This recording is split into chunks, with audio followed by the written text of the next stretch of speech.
नमस्कार विद्यार्थी मित्रांनो, फर्स्ट इयर इंजिनिअरिंग ॲडमिशन्स 2026चे detailed CAP schedule just declare झालेले आहे. ते शेड्यूल आपण डिस्कस करूयात. डिटेलमध्ये मी तुम्हाला सांगेनच. त्या शेड्यूलनुसार तुम्हाला पहिल्या राऊंडसाठी ऑप्शन फॉर्म भरायचे आहेत ते 28, 29 आणि 30 जुलै रोजी, आणि या संदर्भातच आम्ही सेमिनार KIT वरती ऑर्गनाईज केलेला आहे. Seminar series on option form filling for engineering CAP rounds, simple and effective strategies. Option form भरत असताना बऱ्याचशा अडचणी येतात विद्यार्थ्यांमध्ये, पालकांमध्ये बरेचसे कन्फ्युजन असतं. सीट मॅट्रिक्स म्हणजे काय, डिस्ट्रीब्युशन म्हणजे काय, कसा भरायचा आहे, पहिल्या राऊंडला किती ऑप्शन कंपल्सरी, दुसऱ्याला किती कंपल्सरी आहे, तिसऱ्या राऊंडसाठी किती, अशा सर्व गोष्टी काही क्लॅरिफिकेशन्स पालकांमध्ये विद्यार्थ्यांमध्ये गरजेचं असतं. त्या संदर्भात आम्ही हा सेमिनार KIT वरती ऑर्गनाईज करतोय. तो आहे 28, 29 आणि 30 जुलै रोजी सकाळी 9:30 ते 10:30. तिन्ही दिवशी यायची गरज नाहीये. कोणताही एक दिवस तुम्ही सेमिनारला या, सेमिनार अटेंड करा, आपण डिस्कस करूयात, आणि मग 10:30 नंतर तुम्ही ऑप्शन फॉर्म भरू शकता. KIT मध्ये आम्ही ऑप्शन फॉर्म भरण्याची सुविधा अवेलेबल करून दिलेली आहे. लॅब्समध्ये तुम्ही जाऊन भरू शकता. आमची फॅकल्टी तिथे तुम्हाला मदत करायला असेल. याच्यावरती आणखीन डिटेलमध्ये मी व्हिडिओ बनवेन आणि शेअर करेन. थोडंसं शेड्यूलबद्दल डिस्कस करूया. फर्स्ट थिंग, कॅपसाठीचे जे रजिस्ट्रेशन आहे त्याचं शेड्यूलसुद्धा CET सेलने एक्सटेंड केलेलं आहे. ते 19 जुलैपर्यंत तुम्ही रजिस्ट्रेशन करू शकता. काही विद्यार्थी आहेत ज्यांचे डॉक्युमेंट्स अजून पेंडिंग होते, व्हॅलिडिटी असेल किंवा आणखीन इतर गोष्टी असतील, ते टोकन त्यांना मिळाले. त्या विद्यार्थ्यांच्या रिक्वेस्ट केल्यामुळे CET सेलने आणखीन 2-3 दिवस वाढवून दिलेत. त्यामुळे 19 जुलैपर्यंत तुम्हाला रजिस्ट्रेशन करायचं आहे आणि 20 जुलैपर्यंत व्हेरिफिकेशन करायचं आहे. थोडंसं हे शेड्यूल आता डिटेलमध्ये आपण डिस्कस करूयात. जर तुम्ही बघितलं, display of the final merit list, म्हणजे जी फायनल मेरिट लिस्ट असणार आहे ती डिस्प्ले होणार आहे 27 जुलैला. 27 जुलैला तुम्हाला कळणार आहे तुम्हाला मेरिट नंबर काय मिळाला आहे. मग तो स्टेट मेरिट नंबर असेल, कॅटेगरी मेरिट नंबर असेल, युनिव्हर्सिटी मेरिट नंबर, या सर्व गोष्टी तुम्हाला त्यात पाहायला मिळतील. ते अनालिसिस कसं करायचं, तो मेरिट नंबर कसा बघायचा, याच्यावरती परत मी व्हिडिओमध्येही सांगेन आणि सेम आपण सेमिनारमध्ये डिस्कस करूयात. त्यानंतर display of provisional category wise seat matrix for CAP round 1. Cap round 1 साठी काय काय सीट मॅट्रिक्स आहेत. सीट मॅट्रिक्स म्हणजे काय, ऑलरेडी बऱ्याच वेळा मी ते सांगितलंय. तुम्ही जुने व्हिडिओ जाऊन बघा, तिथेही कळेल. आणि इथे थोडक्यात सांगतो, म्हणजे सीट मॅट्रिक्स म्हणजे काय तर ब्रँच वाईज आणि कॅटेगरी वाईज प्रत्येक कॉलेजमध्ये किती सीट्स आहेत. फॉर एक्झाम्पल, कॉम्प्युटर सायन्स आणि इंजिनिअरिंग KIT मध्ये एकूण 180 आमचा इंटेक आहे. तर त्याच्यामध्ये कॅटेगरी वाईज किती सीट्स आहेत, male, female, OBC, SC, ST, NT, SC, BC, सर्व डिस्ट्रीब्युशन म्हणजे सीट मॅट्रिक्स. ते कसं पाहायचं, त्याचं अनालिसिस कसं करायचं, याच्यावरती आपण सेमिनारमध्ये बोलूयात. Option form filling for CAP round 1, जसं 28, 29 आणि 30 याच्यामध्ये तुम्हाला ऑप्शन्स द्यायचे आहेत व्यवस्थित, आणि मग पुढे ठरवणार आहोत आपण की ॲक्सेप्ट करायचं आहे की जायचं आहे पुढे. तर या म्हणजे मी नेहमी हेच सांगत आलो आहे की option form for CAP round 1 तुम्ही जे भरताय 90% तेच तुमचे कन्फर्म असायला हवेत. एवढ्या काळजीपूर्वक ते भरायचे आहेत, कारण बेटरमेंट ही जास्त होत नसते. त्यामुळे पहिल्या राऊंडला ऑप्शन फॉर्म भरणं, खूप काळजीपूर्वक भरणं खूप गरजेचं आहे. बरेचसे विद्यार्थी चुका करतात. पहिल्या राऊंडला ठराविक कॉलेजेस टाकतात आणि त्यांना वाटतं की ठीक आहे, हे कॉलेज नाही मिळालं तर मी दुसरं कॉलेज टाकेन. तर असं नाही आहे. आपल्याला खूप डिटेलमध्ये, म्हणजे मी जे सेमिनार झाला त्याच्यामध्येही सांगितलं होतं की तुम्ही तुमचे ड्रीम चॉईसेस, रिअलिस्टिक चॉईसेस आणि सेफ चॉईसेस असे ठेवले पाहिजेत. त्याच्यावरती आपण सेमिनारमध्ये डिटेलमध्ये बोलूयात. 28, 29, 30ला तुम्हाला तो ऑप्शन फॉर्म भरायचे आहेत, आणि मग तुम्हाला अलॉटमेंट जी झाली असेल, जी तुम्हाला कॅप राऊंड 1 मध्ये अलॉटमेंट होईल, ती तुम्हाला 2 तारखेला कळेल, 2 ऑगस्टला. आणि मग seat acceptance as per the allotment आणि रिपोर्टिंग टू द इन्स्टिट्यूट्स, हे 3 ते 5 तुम्हाला करायचं आहे. म्हणजे ज्या विद्यार्थ्यांना कॅप राऊंडला मिळालेल्या जे काही कॉलेजेस आहेत ते घ्यायचे, ते तिथे ॲक्सेप्ट करतील, पुढे जातील आणि त्या कॉलेजवर ॲडमिशन घेतील. जे विद्यार्थी ॲक्सेप्ट करतील पण त्यांना पुढच्या राऊंडला जायचं आहे, त्यांनी बेटरमेंट करायचं आहे. याच्यावरती आपण बोलूयात. थोडंसं यावर्षी बेटरमेंट चे जे चार्जेस आहेत त्याला इन्क्रिमेंटल बेटरमेंट असं म्हणून थोडेसे चार्जेस वाढवलेले आहेत. फॉर एक्झाम्पल, तुम्ही कॅप राऊंड 1ला सीट ॲक्सेप्ट करताय, 1,000 रुपये तुम्हाला भरायचे आहेत. बेटरमेंट करून पुढच्या राऊंडला जाताय, 1,000 भरून तुम्ही पुढे जाताय.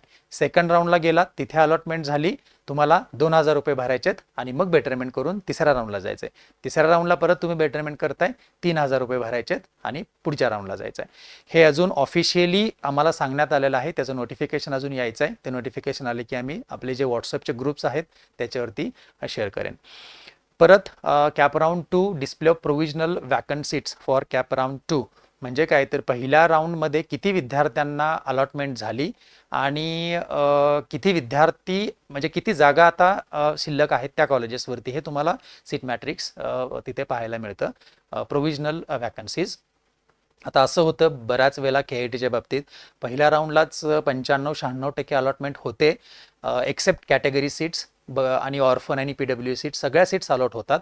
आणि मग प्रोव्हिजनल वॅकंट सीट्समध्ये कॅपराऊंड 2 साठीच्या वॅकन्सी सीट्समध्ये KITवरती खूप कमी जागा किंवा 0-0 जागा असे दिसतात.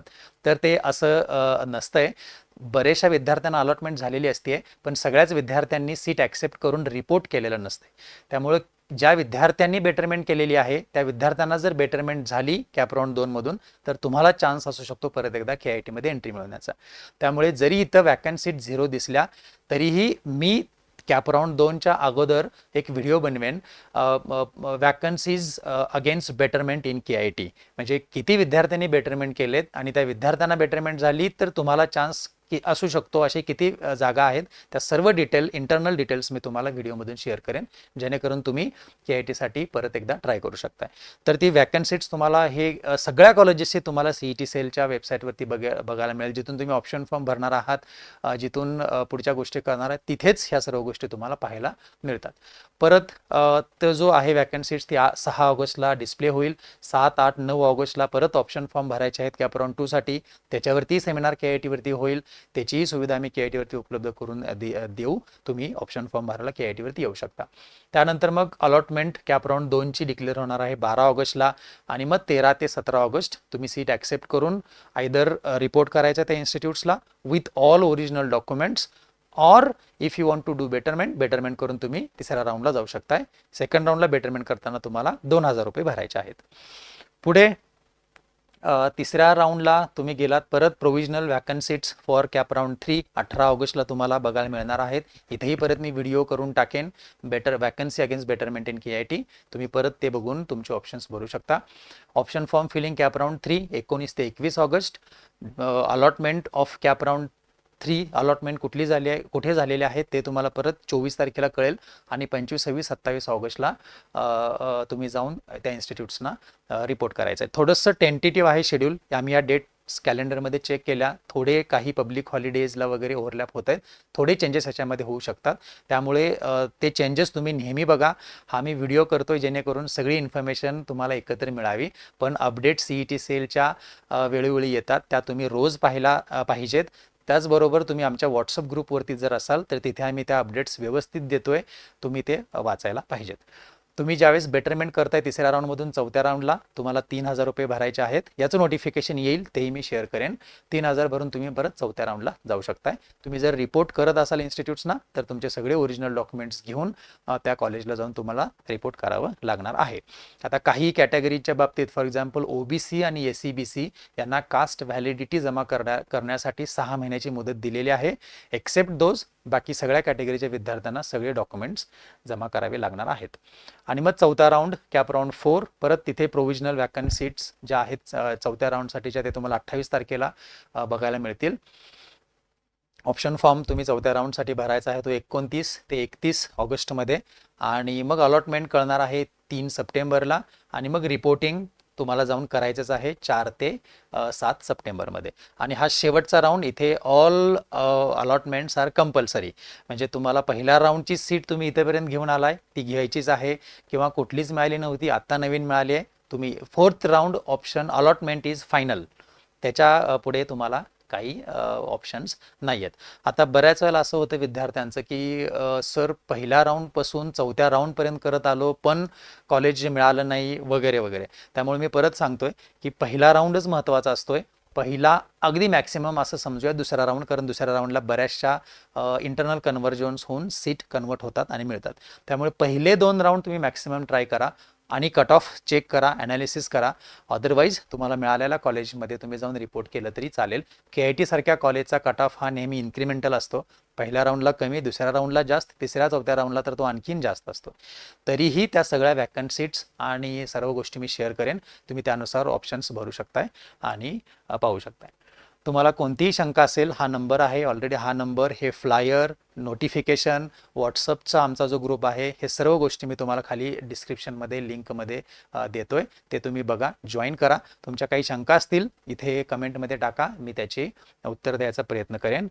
So see you on 28th, 29th or 30th of July in seminar series on option form filling at KIT at 9:30 AM. Thank you.